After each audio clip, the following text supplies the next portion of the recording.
আচ্ছা, আপনি ঢাকা আসবেন কবে? দেশে কয়দিন থাকবেন?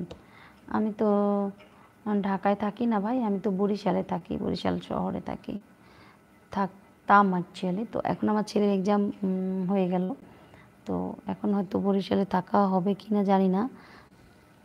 এখন থাকবো বাড়িতে বেশ কিছুদিন আর কি, এখন থাকা হবে আমার আরও কিছুদিন, তারপরে যাব। আর গেলে তো তোমরা জানতেই পারবে। ঠিক আছে। আসসালামু আলাইকুম। ওয়ালাইকুম সালাম। কেমন আছেন? ওরে বাবা, লেখা কত! শাওমিম। আচ্ছা, আমি ভালো আছি, তুমি কেমন আছো বলো। আজকে বলছে জানেন আপু। হ্যাঁ বলো। একটা মেয়েকে পছন্দ হয়েছে, কিন্তু ওর সাথে দীর্ঘদিন কথা বললাম, বছর 3 কথা বললাম। আচ্ছা, কিন্তু এখন বিয়ে করতে চাইলাম, কিন্তু ফ্যামিলি মাইনে নিচ্ছে না। আজাদ ভাইয়া। আচ্ছা, কিন্তু তাকেও বলতে পারি না, কিভাবে বলবো? আচ্ছা, এই ব্যাপারটা তুমি কালকের লাইভে যখন একটু বেশি টাইমে থাকবো, সম্পূর্ণ লাইভটাতে বলো, তখন ক্লিয়ারলি এটা নিয়ে আরও কথা বলতে পারবো। আজকের লাইভটা তো একটু পরেই ছেড়ে যাচ্ছি, যেহেতু বেশ টাইম হয়ে গেছে। তো আজকে আর এই ব্যাপারে বেশি কথা বলবো না, তবে একটা কথাই বলবো। প্রে করো গডের কাছে, যদি তুমি মন থেকে চাও, চাওয়ার মতো চাইলে নাকি সব কিছুই পাওয়া যায়, গড সেটা পূরণ করে দেয়। এটাই হবো আমার পক্ষ থেকে ফার্স্ট কথা। এবং পরের কথাগুলো যেটা হবে, সে কথাগুলো আগামী লাইভে তুমি বলবে, আমি দেখব কতটা কথা থাকে আছে, ঠিক আছে। এবং সাথে আমাদের টিম আছে, টিমও এ নিয়ে কথা বলবো। নূর ভাইয়ার জন্য প্রে করব। আর একটা ভাইয়া আছে আমাদের, উনিও তার একটা ফেভারিট প্রিয় লোক আছে, সে তার বাবা মা যেন তাকে মেনে নেয়, সেটার জন্য বলছে সে ভাইটাও। তো এইভাবে আগামী দিনের লাইভে এসে বলো, আমি কথা বলবো এই নিয়ে, ঠিক আছে। শামী ভাইয়া, হ্যালো, আসসালামু আলাইকুম। ওয়ালাইকুম সালাম। আপনার ডিস্ট্রিক্টে বাড়ি জানতে পারি? হ্যাঁ অবশ্যই, আমার বাংলাদেশের বরিশালে। ওয়ালাইকুম সালাম, আমি বাংলাদেশ বরিশাল থেকে বলছিলাম, লুবনা। নো নো নো, নদীয়াদি, তুমি কাজটা মোটেই ভালো করো না। তুমি লাইভে আছো, বাট তুমি এখানে কমেন্টস করো না, তুমি আমাকে নক করছো, তুমি এখন একা একা হাসতেছো। তুমি যা ভাবছো আসলে কি তাই? আমি আসতেছি, ওয়েট করো, মাত্র 2 মিনিট তোমার কাছে। লুদিয়াদি, হ্যালো করো, হ্যালো করো লুদিয়াদি।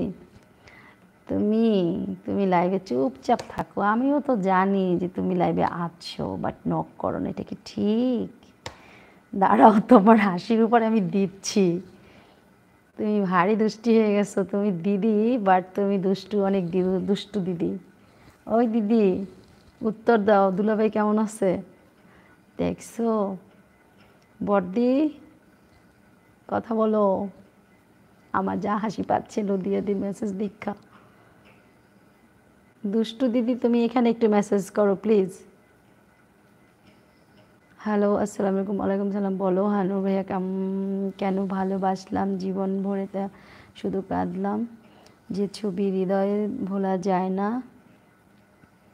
নিরাশায় তরি বেয়ে গেলাম, কেন ভালোবাসলাম জীবন ভরে শুধু কাঁদলাম, গতকাল কজন রইব, কতক্ষণ কতজন রইব আমি।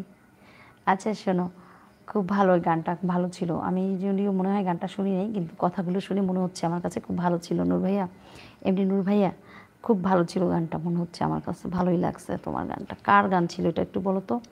শামীম ভাইয়া, হ্যালো। আজাদ ভাই বলছে কীভাবে বলবো, মনের মানুষটাকে ভুলে থাকা যায়, চাইলেই তো স্মৃতিগুলো অনেক মনে পড়ে, তখন কি নিজে নিজেকে ধরে রাখতে পারে না? না, সেটাই সেটাই তো ভাইয়া, সবাইকে অনুরোধ করছি লাইকটাকে লাইক করে দিতে, এগিয়ে যেতে আহ্বান করছি। আচ্ছা, থ্যাংক ইউ সো মাচ কবুল ভাইয়া ফর সাপোর্ট কমেন্টস। মিষ্টি বনুর দুষ্টু ভাই, ধরেছি আমি, তুমি জোহান ভাই, ঠিক আছে, থ্যাংক ইউ। কিছুটা ভালো রাজা ভাই, শুনে একটু ভালো লাগলো কবুল ভাইয়া, যে উন্নতি একটু হয়েছে, বা বৃষ্টি না হলে একটু হয়তো বা উন্নত হবে। ঠিক আছে, গুড গুড, থ্যাংকস গড। তোমাদের সব ওই দিকগুলি সব যেন ঠিক হয়ে যায় খুব তাড়াতাড়ি। সেটাই। আচ্ছা, কতকাল কত জনম রইব আমি জানি না, সুমির আকাশে কতখানি পাহাড়বেলা সাথী হয়ে রইব আমি। তো চলো, আমাকে প্লিজ টাটা দাও, আমি বেরিয়ে যেতে চাচ্ছি। সবাই কিন্তু ভালো থাকবে, সুস্থ থাকবে, কথা হবে আবার নেক্সট লাইভে। তো আজকে আর